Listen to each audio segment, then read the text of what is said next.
Nosotros provenimos de un paradigma educativo que proviene de la Revolución Industrial.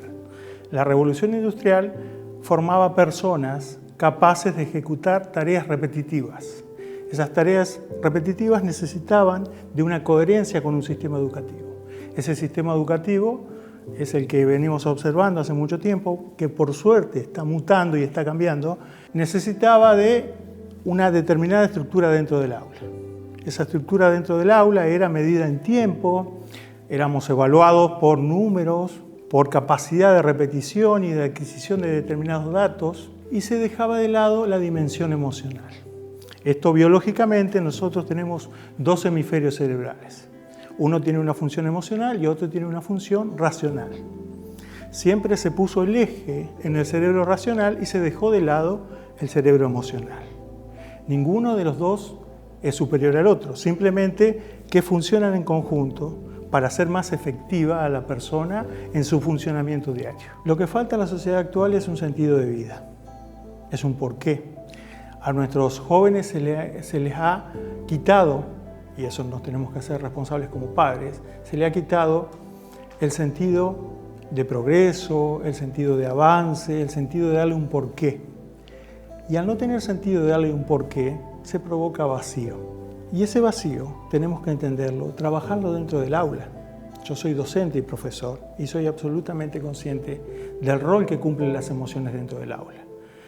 Las emociones nos atraviesan desde el minuto 1 al minuto 40 de la hora de clase, porque los niños vienen con realidades distintas, complejas, familias ensambladas, conflictos en la calle, y todo eso está atravesado por emociones. Entonces, trabajar esta dimensión dentro del aula es fundamental. Esto no significa poner de lado y correr de lado el currículum tradicional, sino que incluirlo para potenciar el proceso de educación. Históricamente no hemos sido educados para las emociones. No hemos sido educados para poder tramitar las emociones. En muchos sentidos se nos ha indicado que había emociones buenas y emociones malas. Hay muchos mitos con respecto a las emociones, por eso es tan importante que podamos pensar en una materia obligatoria, a mi entender, desde la primaria, que es la materia gestión emocional. ¿Por qué?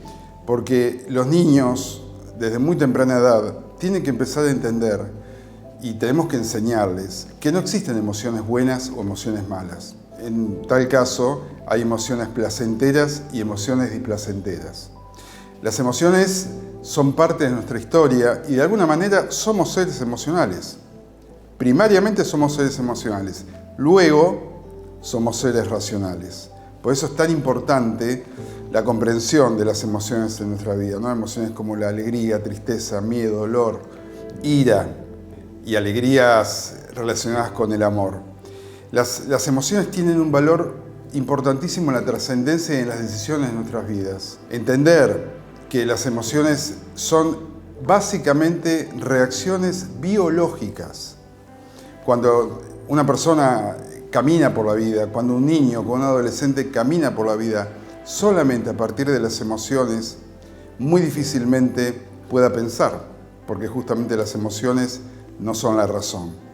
Poder gestionar las emociones es darle un lugar importante, no prohibir emociones, no prohibir emociones. Cuando un niño llora, jamás inducirlo a que no lo haga. ¿Por qué? Porque cuando no sentimos, cuando el niño no siente, lo actúa. Y cuando los adultos no sentimos, no nos damos el permiso a sentir, nuestro cuerpo se enferma.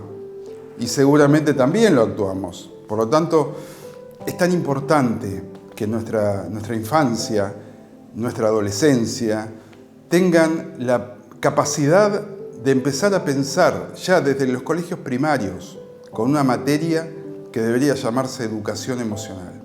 La dimensión emocional debe ser entendida como una dimensión de trabajo en cualquier sistema educativo. Nosotros en los sistemas educativos debemos incluir la educación emocional como parte de todos los programas. Y la base de la educación emocional es el autoconocimiento. conocimiento. Es necesario primero conocernos a nosotros mismos y ser capaces de identificar lo que sentimos mientras sentimos.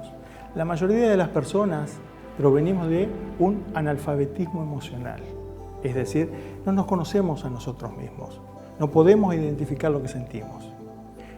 Para poder gestionar nuestras emociones, lo primero que tenemos que hacer es identificar lo que nos pasa, detectar lo que nos enoja, lo que nos hace disfrutar, lo que nos conecta con la vida. Y a partir de eso, a partir de ese autoconocimiento, nosotros somos capaces de regular las emociones. Y una correcta regulación de emociones nos da un manejo del estrés, de la ansiedad y nos hace más efectivos en el desenvolvimiento de nuestra vida.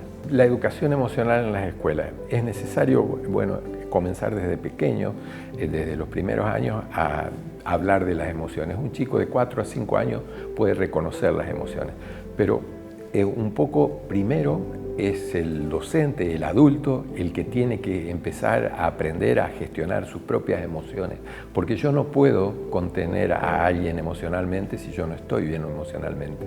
Y esto a veces los padres lo debemos saber, los docentes lo debemos saber, ¿no? Y esta analogía que hacemos a veces del ejemplo del avión, que cuando uno sube las medidas de precaución, nos dicen que cuando cae la mascarilla, primero se la debe poner el adulto para después ayudar a los niños. ¿Por qué? Porque si ayudamos al niño, quedamos indefensos nosotros y no lo vamos a poder seguir ayudando. ¿Qué es lo que enrarece los climas institucionales?